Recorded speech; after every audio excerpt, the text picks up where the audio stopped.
This game is absolutely crucial for Manchester United. A win could take them to second, and it's really important that United play their full strength lineup to be able to win this game and to get the tactics right to be able to get this spot on. And I'm going to explain how and why this United side, realistic but still hopeful, can win this game. So of course, we're hearing that Lindelof is hurt, so no place for Lindelof in the side. Juan Bissaka is reported injured, but reports are saying that he is fit and ready for selection. I'd be playing Shaw in this sort of a game. Fred, Pogba slash Van de Beek, Rashford, Fernandez, Martial, Cavani. It could be that Ole plays McTominay here, but and that Ole plays Tellez here. But other than that, I think this is a solid lineup. Other than of course Martial and Cavani could switch, and Cavani could be replaced for someone like Greenwood or Dan James. This is a lineup that I hope Ole goes with, and we'll see. I'll be explaining it and how I think it'll work against this very good Wolves side. So you have Podence, right? Podence and Neto have been instrumental for Wolves this season. Especially without Jimenez now, they've been leading the counterattacks and been scoring the majority of goals for this Wolves side. This all starts when they pick the ball up in areas and run at the defense. Neto is going to be mainly facing off on Bailly and Wan-Bissaka or Maguire and Wan-Bissaka based on the side that they occupy. But mainly I think Ole will put Bailly at a right center back position. So he can deal with Neto and same with Wan-Bissaka. Potence is going to be another issue that will have to be covered by the midfield, which is why Fred's tenacity is here. The thing about Wan-Bissaka is he may not be the best player or have the best game sense, but he does know how to pocket very, very technically gifted and tricky players or tricky wingers. So he should be able to do the job on Neto pretty well.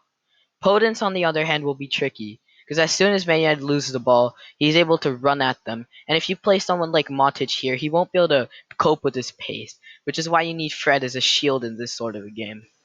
My thoughts for this lineup in possession have to be the following. If we push men up forward, if we push Shaw up forward, you'll see Maguire tuck it, shift, Bailly shift, Wan-Bissaka shift, have Pogba Van de Beek go up because I honestly don't know who will start and I don't want to make any assumptions or make anyone mad here. So we'll be playing Fred here and of course Fernandez and Martial. So shape will look similar to this or something like this in possession with a line a little bit higher up. The whole goal behind this shape is, of course, to have Bailly lying back so that if Neto or Podence do make an intelligent run, he's able to track it. If he does make that, you'll have Wan-Bissaka or Maguire and Wan-Bissaka shift a little bit, and you'll have Fred and everyone start to recover and get back. But this is a good formation because it is a little bit preventive of counterattacks when we do have possession, and because Fred has the ability to marshal this midfield in a good way as well as Bai being there just as additional support because of the pace that he has. Of course, the now we're going to be taking a look at how this United side can break this team down. Of course, Wolves can play with basically all their men back, which is going to be something difficult. So if United do go to attack, they can expect Wolves to have a little bit of this sort of a midfield or this four in the midfield to really plug them up. Wolves play similar to Tottenham while not having the ball. They play compact and they play intelligently. So their 3-4-3 formation will be extremely difficult to break down. Of course, this all starts from being effective on the left-hand side because United's right-hand side is not very good. You'll see that most of United's counterattacks, or no, not counterattacks, but just attacks in general, will start from this left-hand side, and it will be up to Shaw, Rashford, it's Pogba, Van de Beek, and Fernandez, and even Martial at times to create opportunities here. What United hopefully tried to do is to operate through this left-hand side so much that the right-hand side is not a threat, to the point where the players shift over so much and are basically eliminated out of the picture with one person's movement or a couple of people's movement.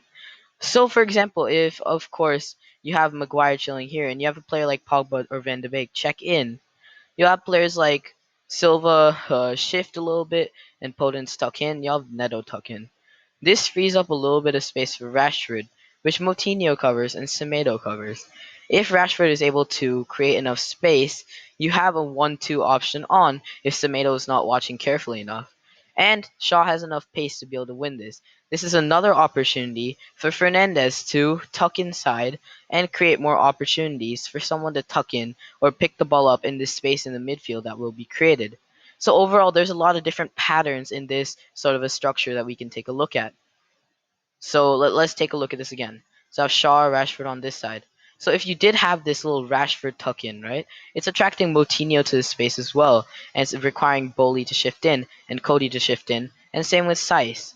So you can see now with Neves shifting in and Marcel shifting in as well. Look how congested this middle is. You know what this takes? Now all this takes is a player like Pogba and Van de Beek to drop in. You have a little bit of a shift in space and a Wan Bissaka run up here. Because of how congested this field will be with other players making runs, a switch will always be on.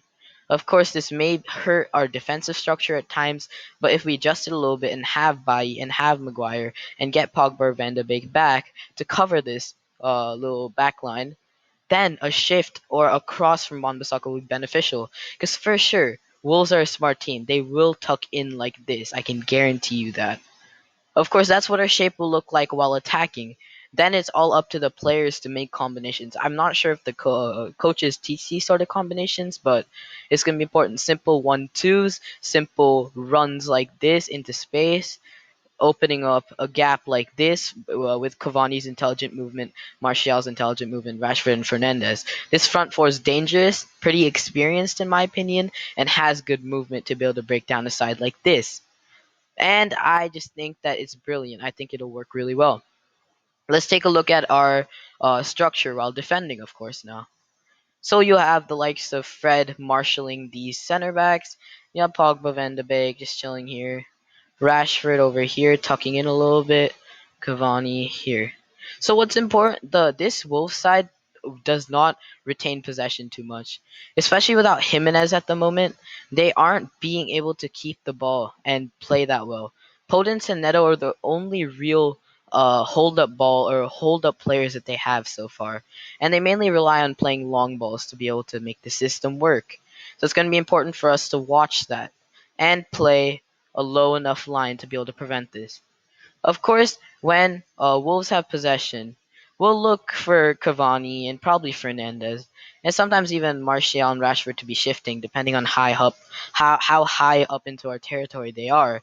But I think we'll be expecting this back six to defend pretty properly, and that means that basic defensive structure wise, if Wolves are able to get the ball in this sort of a position with Semedo attacking and everyone really going for that, and Marcal coming, and Neves coming. So you'll see, of course, what do you call? I want Rashford to drop back here, and Shaw watching Semedo if this sort of a system does come up, where Moutinho and Semedo are coming up at the same time, because.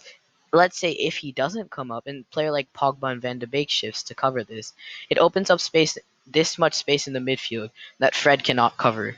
I think it will be important for Rashford and Martial to do their job and help out at points, or if not Martial, the other right winger, to at least help out defend a little bit, so we can be a little bit more organized, so we can pick the ball up and not have them cross and us concede any more cheap goals because of the fact that our center backs cannot really defend crosses too well. So overall, I think this is the offensive and defensive structure that we should go with. I feel like we have to play attacking, but not too defensive, or no, but not too attacking, and like just a good balance and good structure and good discipline while on the ball is gonna make this a good game for us. And of course, it's a